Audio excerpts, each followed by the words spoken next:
नमस्कार, स्वागत है आपका आज की खबर में। मैं हूं आपके साथ रागिनी सिंह राठौर। 2024 चुनाव से पहले मुख्यमंत्री नीतीश कुमार ने बिहार का जाति सर्वे जारी कर बड़ा दांव चल दिया है। क्या वाकई बिहार में आया जातिगत सर्वे नीतीश कुमार का मास्टर स्ट्रोक साबित होगा? क्या वाकई बिहार का जातिगत सर्वे 2024 के लोकसभा चुनावों के लिए बड़ा प्रयोग है? पिछले काफी वक्त से जाति जनगणना की रिपोर्ट जारी करने की मांग की जा रही थी। राज्य की कुल आबादी 13 करोड़ से ज्यादा निकली है। सरकार ने अलग अलग जाति की जनगणना रिपोर्ट को जारी कर दिया है। आइए जानते हैं बिहार में किस जाति की कितनी आबादी है, लेकिन उससे पहले ये बयानबाजी सुन लेते हैं। ये ओबीसी कितने हिंदुस्तान में कोई नहीं दे सकता।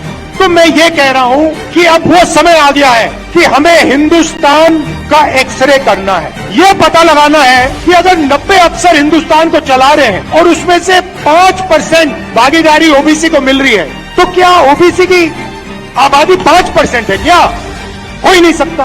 तो अगर उनकी आबादी 5% नहीं है, अगर उनकी आबादी 50% है, तो उनका 5% बजट पे कंट्रोल क्यों है? उनका 50% बजट पे कंट्रोल क्यों नहीं? अब जब मैं ये सवाल उठाता हूं, बीजेपी के लोग कांपने लग जाते हैं, नरेंद्र मोदी जी भाग जाते हैं, अमित शाह जी कुछ और कहते हैं, हिंदू मुस्लिम कहेंगे, नफरत फैलाने की कोशिश करेंगे। भाई और बहनों, देश के सामने एक ही मुद्दा है, कास्ट सेंसस। मैं देश को, बिहार को, जनता को जो है धन्यवाद और बधाई देना चाहते हैं। साथ ही साथ आदरणीय लालू प्रसाद जी और आदरणीय मुख्यमंत्री नीतीश कुमार जी को बधाई देना चाहते हैं। हम लोगों की शुरू से ही ये मांग रही है, सड़क से संसद तक हम लोगों ने संघर्ष किया था। जातीय जनगणना हम लोग चाहते थे, लेकिन बिहार में हम लोगों ने जाति आधारित गणना हम लोगों ने कराया है। और साइंटिफिक जो डेटा जो है, आर्थिक सामाजिक न्याय की जो लड़ाई लगातार हम लोगों ने जो लड़ी है, और चुनाव में भी यह हमेशा से हम लोगों का अहम मुद्दा रहा है, बेरोजगारी और जातीय जनगणना को लेकर के। आप सब लोग जानते हैं कि आज जारी किया गया है जो साइंटिफिक आंकड़ा कास्ट बेस्ड सर्वे का। हम लोगों ने कम समय में, सरकार बनने के बाद ही कम समय में हम लोगों ने जानकारी इकट्ठा भी की है। और आज ऐतिहासिक दिन पर जो है ऐतिहासिक काम जो है हम लोगों ने किया है। भारतीय जनता पार्टी बिहार की जिस सरकार में शामिल थी, उसी सरकार ने बिहार में जातीय गणना कराने का निर्णय लिया था, और आज उसके आंकड़े सार्वजनिक हुए हैं। भारतीय जनता पार्टी आंकड़ों का अध्ययन कर रही है, और अध्ययन करने के बाद ही कोई टिप्पणी करेंगे। परंतु राष्ट्रीय जनता दल या कांग्रेस, उनकी इस जातीय गणना में कोई भूमिका नहीं है, क्योंकि उनकी सरकार का निर्णय नहीं था, ये हमारी सरकार का निर्णय था। जो भी आंकड़े आज रिलीज हुए हैं, उन सारे आंकड़ों का पार्टी अध्ययन कर रही है, और अध्ययन करने के बाद हम उस पर अपनी प्रतिक्रिया देंगे। Social justice is at a churning phase now. You look at the result. The results tell you that 85% of the people belong to marginalized community. और यहाँ से अब सरकार की उस हिसाब से जो आपने सवाल पूछा, आज ये ऐतिहासिक दिन है। अगर आप लोग पहले तय कर लीजिए कैसे बात करेंगे। आज ऐतिहासिक दिन है। इस ऐतिहासिक दिन में सामाजिक न्याय की धारा को एक नया बल मिला है। 85% लोग हाशिए के समूह हैं। देश की नीतियां और नीयत इससे तय होगी। आज के दिन ये मैं कहूं कि ऐतिहासिक क्षण है, इससे ज्यादा कुछ नहीं कहना। जातीय जनगणना बिहार की जनता में, गरीबों में भ्रम फैलाने के सिवा कुछ नहीं है।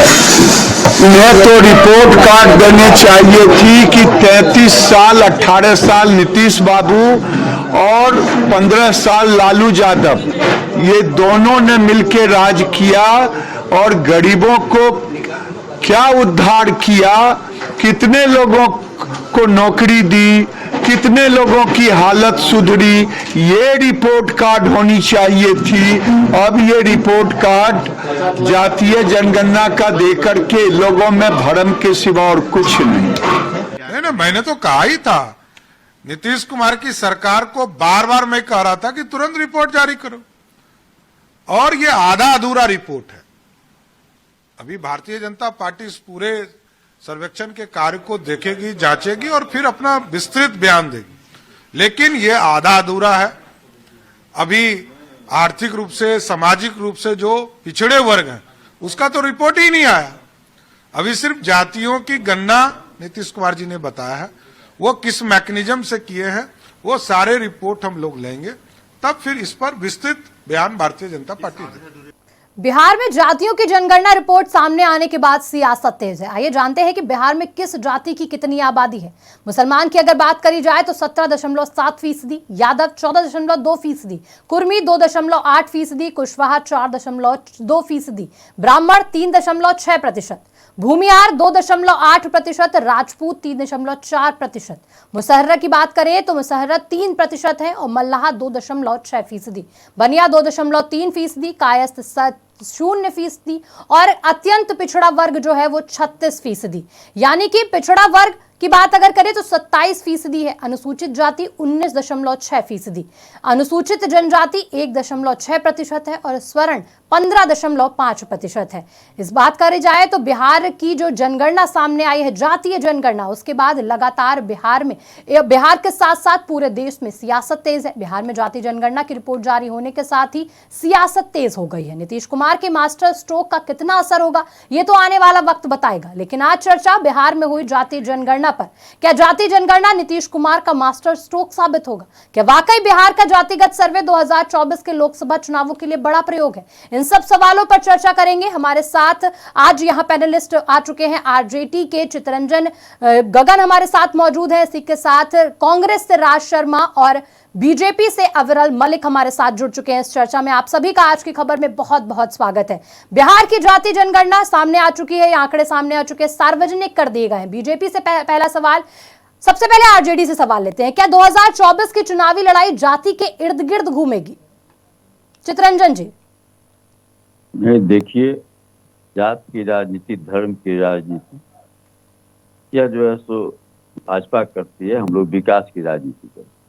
जातीय जनगणना कराने का एकमात्र उद्देश्य यह है कि जो अब तक आज़ादी के इतने दिनों के बाद भी विकास के हाशिए पर आज भी विकास की धारा से वे नहीं जुड़ पाए, तो जातीय गणना के बाद में वह फिगर सामने आ गया है, किसकी कितनी आबादी है, तो उस हिसाब से कार्य योजना बनाई जाएगी और सामाजिक न्याय के साथ साथ आर्थिक न्याय जो लोगों को मिलना चाहिए उस दिशा में बिहार की इंडिया गठबंधन की सरकार आगे बढ़ेगी।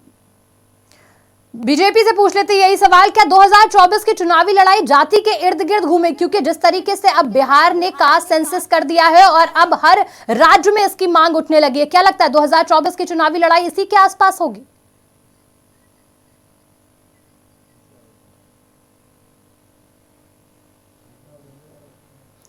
अविरल जी, आपने अपने आप को म्यूट कर रखा है, जरा आवाज खोल लीजिए।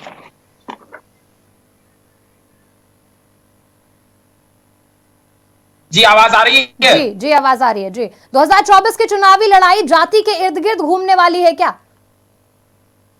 जी मैं केवल इतना ही कहना चाहूंगा कि भारतीय जनता पार्टी जनता के बीच विकास के मुद्दे पर जाएगी और विकास भारतीय जनता पार्टी के द्वारा नरेंद्र मोदी जी के नेतृत्व में, नरेंद्र मोदी जी की सरकार के दौरान किया गया है। और जिस प्रकार से विनाश करने का कार्य नीतीश कुमार के द्वारा किया गया है बिहार के अंदर, तो नीतीश कुमार जी जाने कि जनता उनको क्या जवाब देगी। और जनता बहुत जागरूक है, जनता जानती है कि कौन लुटेरा है, कौन चोर है और कौन ईमानदार और प्रधान सेवक के रूप में राष्ट्र की सेवा कर रहा है। जनता स्पष्ट जानती है।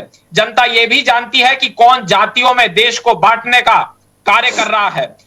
जनता यह भी जानती है कि किसने बिहार को लूटा है, किन लोगों ने चारा खाया है, किनके साथ गठबंधन है। जनता सब कुछ जानती है। जनता इस बात को भी जानती है कि किन लोगों ने देश का अपमान करने का कार्य किया है और इस इंडी गठबंधन को भी देश की जनता जानती है। और वर्ष 2024 के लोकसभा चुनाव में देश की जनता निश्चित रूप से मुंहतोड़ जवाब देने का कार्य इंडी गठबंधन को करेगी, क्योंकि आप इस बात को इस प्रकार देख सकते हैं कि ये लोग सनातन विरोधी लोग हैं। इन लोगों के द्वारा उदयनिधि स्टालिन का बयान आप देख लीजिए, मल्लिकार्जुन खड़गे को आप देख लीजिए, इन लोगों के क्या बयान आते हैं। सनातन विरोधी बयान इन लोगों के द्वारा दिए जाते हैं निरंतर। तो ये सनातन धर्म के भी खिलाफ हैं, ये देश के भी खिलाफ हैं और ये देश की भारतीय संस्कृति के भी खिलाफ हैं। उसके साथ साथ ये देश को इस प्रकार से तोड़ना चाहते हैं, जातियों में ये विभाजन। अरे जनगणना की बात करो आइबरल यार, जनगणना की बात करिए आप। चलिए अविरल जी आपके पास वापस लौटेंगे। राज जी आपसे जानना चाहेंगे कि जिस तरीके से अविरल जी ने कहा कि जाति में बांटो और उसके बाद राज करो, क्या कहेंगे इस पर राज शर्मा जी? मैं रागिनी जी एक बात कह दूं, पहली बात तो सबसे पहले कहना चाहूंगा कि भारतीय जनता पार्टी के प्रवक्ता को किसी भी बड़े नेता का नाम लेने की एक तहजीब होनी चाहिए। नीतीश कुमार जी एक सूबे के मुख्यमंत्री हैं, वो अविरल जी के संग पढ़ने वाले कोई इंटर या बीएससी के छात्र नहीं है। अब आता हूं मैं मुद्दे की बात में। अरे नीतीश कुमार बात जातीय जनगणना पे कर ली जाए तो ज्यादा बेहतर होगा। राज जी आप अपनी प्रतिक्रिया दीजिए। मैं ये कहता हूं कि भारतीय जनता पार्टी को क्या दिक्कत है जातिगत गणना करने में। मैं कहता हूं जातिगत गणना हो जाए। अविरल जी आपकी बात भी सुनेंगे जी।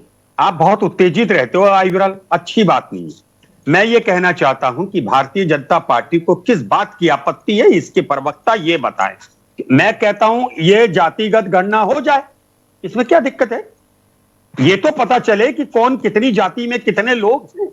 अभी तो इसी पे ही बात हो जाए, अभी आगे नहीं। ये तो हम बेकार को परेशान हो रहे हैं, देश को उलझा रहे हैं।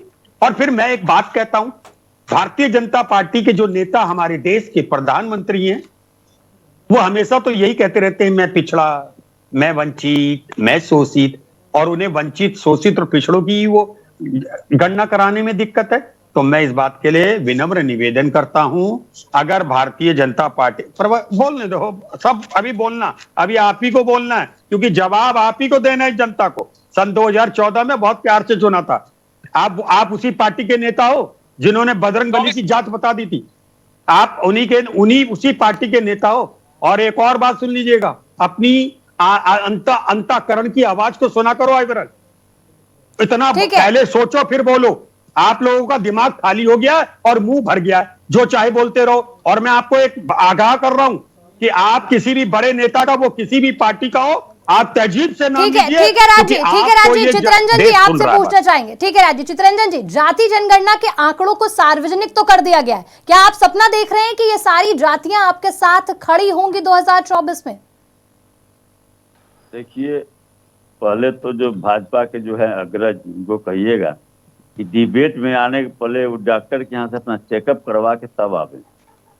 वो जो है सो रटाया हुआ है कि स्क्रिप्ट ले आते हैं, पढ़ देते हैं, प्रधान सेवक जी ये है, वो है, फलना ये है, वो है। मैंने तहजीब कहिए उनको सीखने के लिए। इतना पगला गए हैं नहीं लोग, भाजपा के लोग, सब लोग का दिमाग खोखला हो गया, सबका दिमाग उल्टा हो गया इन लोगों को। तो जो सो पहले तो जो सो इन लोगों को मानसिक चिकित्सक से जाकर अपना इलाज करवाना चाहिए, उसके बाद सब डिबेट में आना चाहिए। बात हो रही है यहाँ जातीय जनगणना की, और जैसे लगे लंबा चौड़ा भाषण देने लगे, सबके सर्टिफिकेट ये रखे, सारा देश का लुटेरा को जो ये अपने यहाँ संरक्षण दे रहे हैं। अविरल जी आपके पास आएंगे। अविरल जी आपके पास लौटेंगे। जितने बलात्कारी, दुराचारी, अत्याचारी, सारे के संरक्षण गृह बना हुआ है भाजपा। चितरंजन जी ठीक है, हम जातीय जनगणना की बात कर लेते हैं। जो आंकड़े सामने आए हैं, सार्वजनिक किए हैं, क्या सपना आप देख रहे हैं, जो इंडिया गठबंधन है वो सपना देख रही है कि इस बार जो सारी जातियां हैं 2024 में इसका लाभ आपको मिलेगा? नहीं, सवाल है कि भाजपा भाग क्यों रही है इससे। माननीय प्रधानमंत्री, आज तक किसी प्रधानमंत्री को सुने जो मंच पर खड़ा होकर प्रधानमंत्री पद पर बैठा हुआ व्यक्ति कहे कि मैं पिछड़ा जाति से आता हूं? पहले बार ये बने हैं क्या? इनके पहले भी दो पिछले वर्ग से प्रधानमंत्री बन चुके हैं, आदरणीय चौधरी चरण सिंह जी, आदरणीय देवगौड़ा जी। और लगते हैं कि यही जो नकली पिछड़ा बने हुए ही कहा पिछड़ा में थे, जब मुख्यमंत्री बने तो। अविरल जी क्या कहेंगे कि बीजेपी डरती रही है गणना होने से, क्या उसकी मुश्किलें बढ़ जाएंगी, इसलिए बीजेपी ने कभी भी गणना नहीं करनी चाहिए? बात अगर करें 2011 में जो मनमोहन सरकार नहीं कर पाई वो काम 2014 से लेकर 2023 तक का बीजेपी ही कर लेती, आपने क्यों नहीं ईमानदारी की कोशिश की? अविरल जी, दलित विरोधी पार्टी है, पिछड़ा विरोधी पार्टी है, लुटेरों की पार्टी है, जमाखोरों की पार्टी है, देश के गद्दारों की पार्टी है। ठीक है चितरंजन जी आप अविरल जी का जवाब सुन लेते हैं। पार्टी है बीजेपी का जवाब सुन लेते हैं। अविरल जी, जुमलेबाजों की पार्टी है। देखिए कंटिन्यू बोलते रहेंगे। इनको रटा रटा भाषण दिया गया होगा, उसको बोलने की इनकी आदत है। और मैं केवल इतना ही कहना चाहूंगा कि ये चारा खाने वाले लोग हैं, ये तो चारा खा गए।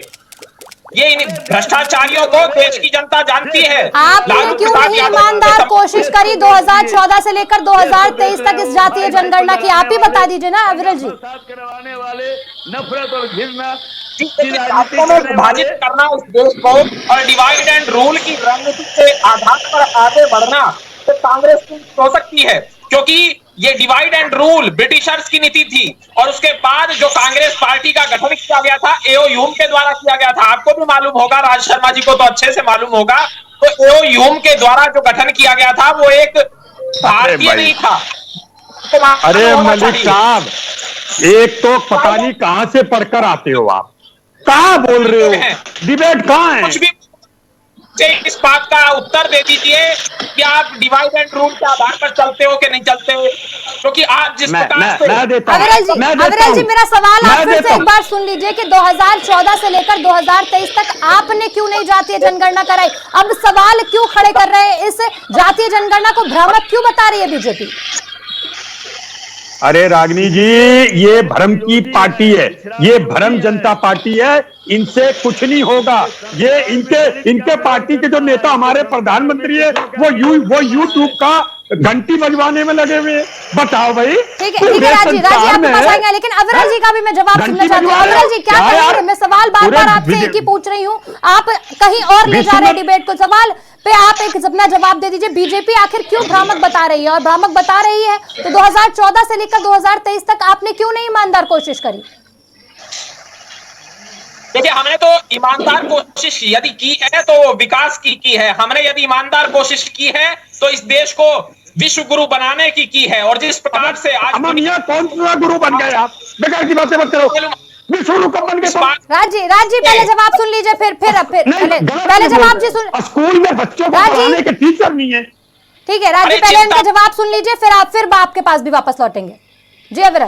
बिल्कुल, ये जब बोल रहे थे मैं इनके माध्यम में नहीं बोला था, लेकिन इनकी आदत खराब है। हो सकता है तो इस प्रकार के निर्देश दिए गए हों कि ठीक है जवाब पर आते हैं अविरल, जवाब पर। जी देखिए, जिस प्रकार से भारतीय जनता पार्टी लगन और मेहनत के साथ इस देश को आगे बढ़ाने का कार्य कर रही है वो पूरे देश की जनता जानती है। और